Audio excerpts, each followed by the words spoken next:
Okay, so I'm a recording engineer. So my job is basically mostly in the studio. So in the studio we have basically the main thing is the software which we use to record on. Then we have what we call the AD and the BA converter or the interface sound card, microphones, to keyboard controllers, MIDI controllers, to speakers, monitors. So the type of equipment we use will change depending on the studio. So you'll have a setup like this where you have 5.1 surround, so 5 speakers, to a normal studio where you have just the computer, the mixer, the speakers, sound card and the keyboards. What personal qualities do you think are most helpful for a live sound engineer? Personal qualities.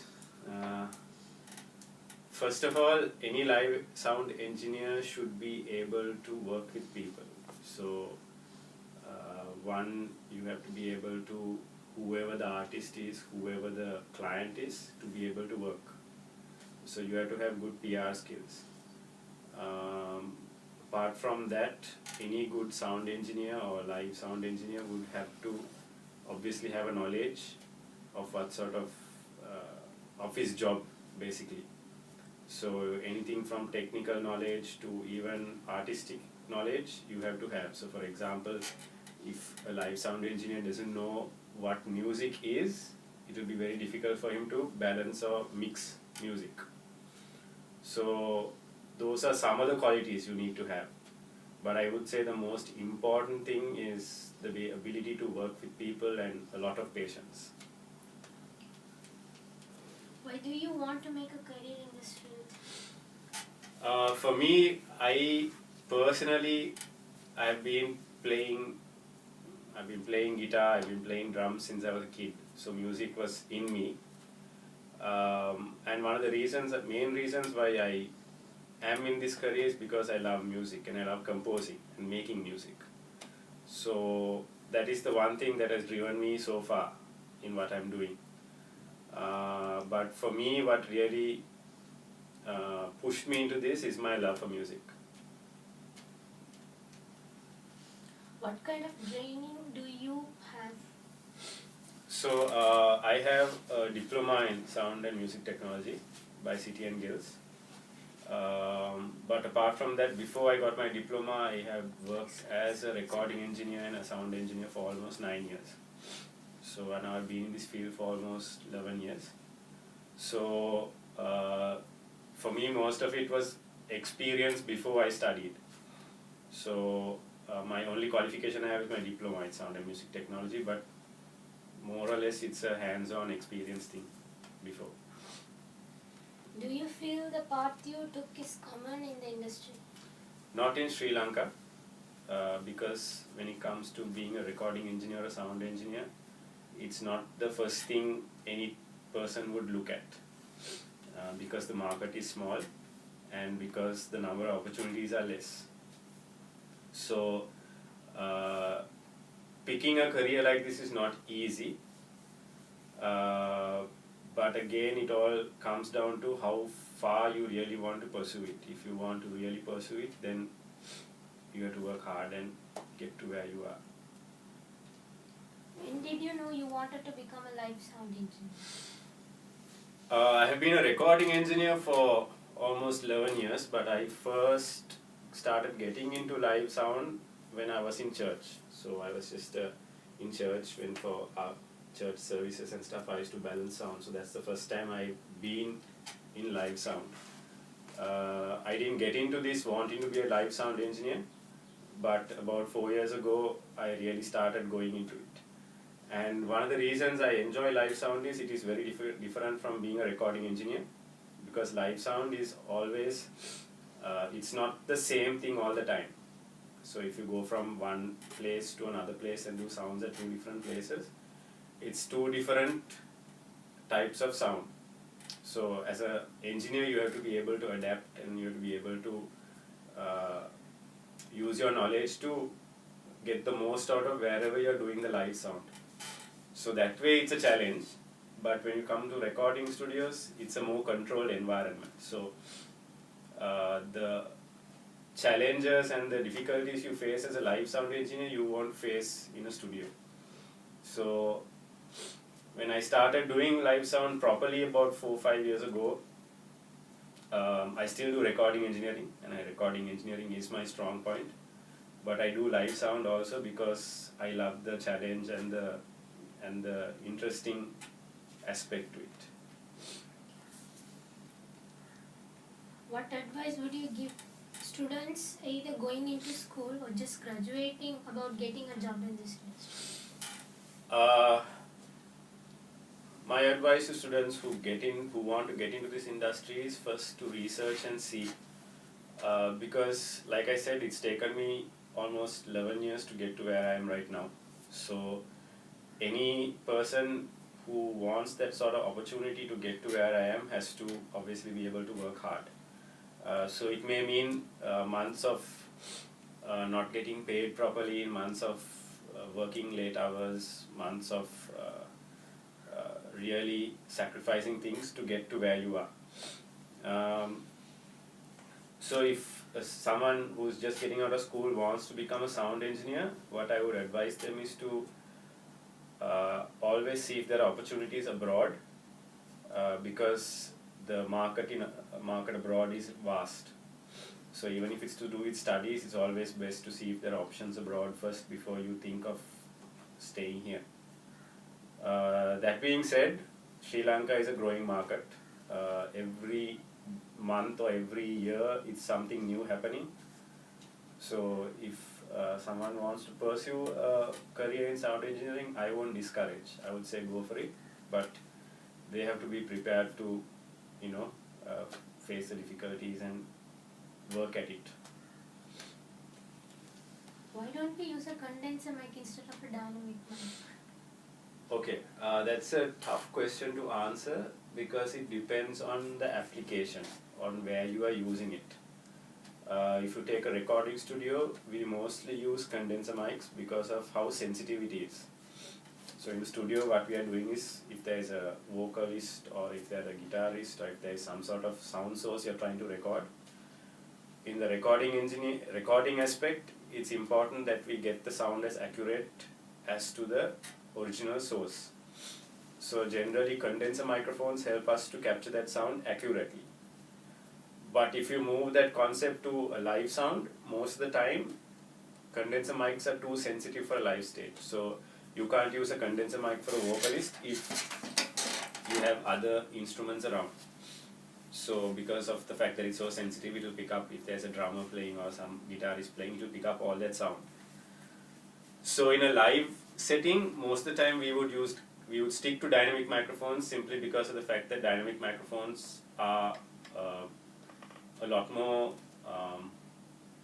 the word I would use is a lot more easier to use on a live stage than a condenser mic.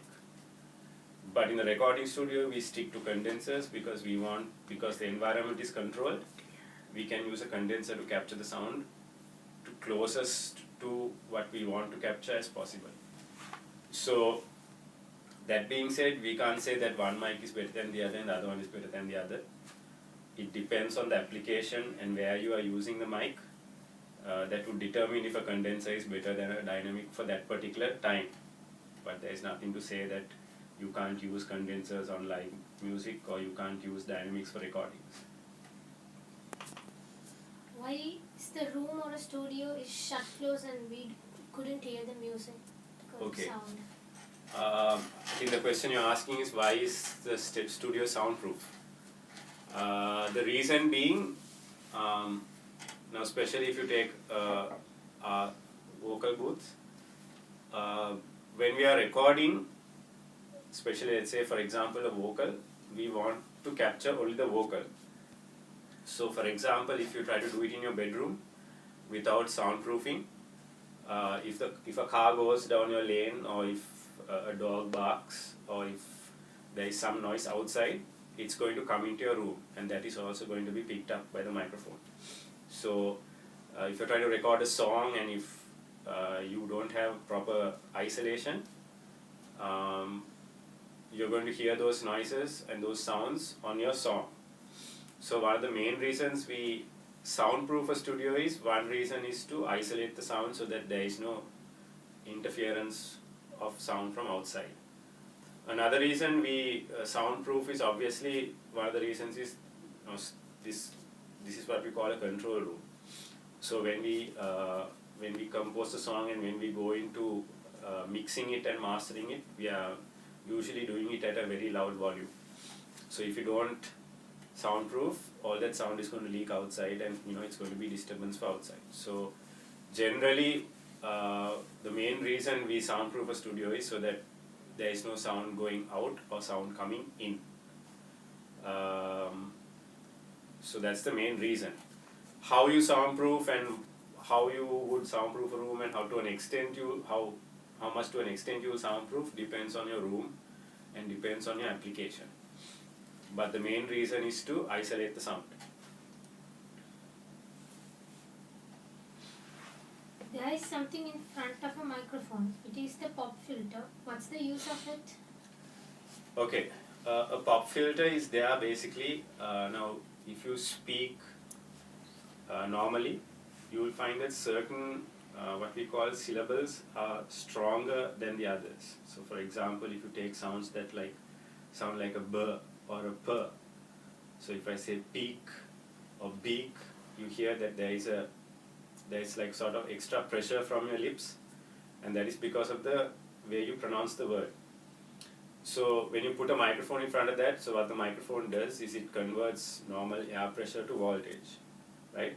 So when there is excess air pressure, what happens is you will hear a very distinct, distortive sort of sound, like b sort of sounds. So that is generally not very useful for us when we record. They are called pops, and if you record with pops, it's very difficult to remove those in the recording. So what the pop filter does is, if you put it in front of the microphone, it basically filters out the excess air that comes from your mouth and allows the natural sound to come through. So that's the main reason why you have a pop filter. Is it a must to use that? In recording, yes. We don't use it a lot in live sounds because it's like, for example, if the vocalist is walking around with the microphone, it's a bit of a nuisance to have a pop filter in front and move. But we use it in the studio simply because we want the sound to be as clear and accurate as possible. So I would say if you're recording things like vocals, that it's a must. You have to have a pop filter. What an audio interface? An audio interface. Simple answer is an audio interface is what helps us to convert analog sounds or analog signals to digital. So for example, if you take a normal computer, let's say you have an MP3 that's on your hard disk that is stored in digital format, right? So when you play it, you have to plug a pair of headphones or plug a pair of speakers so that you can hear. So what the computer does is, built into the computer is what we call a sound card or an audio interface that converts the digital format of what you're playing into analog sound, right? So in the studio, we are trying to use microphones and different types of devices to capture true sound, what we say air pressure, and true sound. We're trying to convert it to something that we can store on the hard disk, right? So you can't plug a microphone into a computer because the computer works in what we call computer language, or what we say binary, right? So what the audio interface does is it takes whatever voltage that comes into it and converts it into binary format for the computer to understand and for you to be able to store. And then of course, if you do a recording today, it's stored on your computer, and then tomorrow if you open it and play it back, your sound card or your audio interface has to be able to convert the digital signals back to analog or back to sound pressure. So that's what the audio interface does. Basically what it does is it converts analog signals to digital and digital to analog. And another name we use for it is called an AD/DA converter. Is it important? It is important in a studio if you're going to record. we learned some division of sound engineering, recording, music, sound designing and mastering. So can you explain this?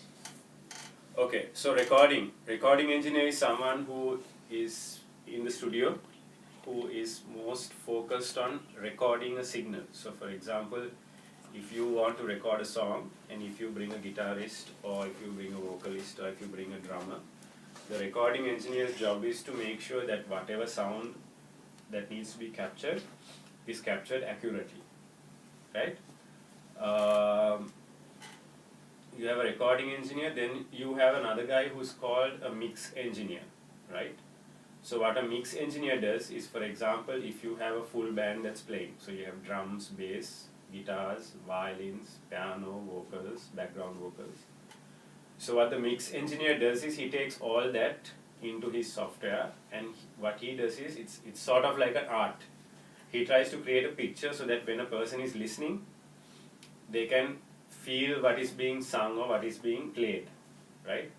So in the studio, generally once we record, we just don't output the song straight away. So it goes to a mix engineer. The mix engineer is the guy who uses his knowledge and his creativity to craft how the song sounds. And then the last guy you would have in the process is what we call the mastering engineer. The mastering engineer is the guy who will take the files from the mix engineer. And so if you compare music around the world, there is a certain standard that you have to have the music at, right? So now for example, if you're going to upload your songs on iTunes or SoundCloud or whatever, there is a particular standard that you have to meet, right? So the mastering engineer's job is to make the song meet that standard, right? So by way of quality of the sound or how loud the song is and things like that is controlled finally by the mastering engineer. So invariably, the roles are not similar, as in it's not done by the same person. So like if you go abroad, you will find people who are just recording engineers. You will find people who just mix and people who just master.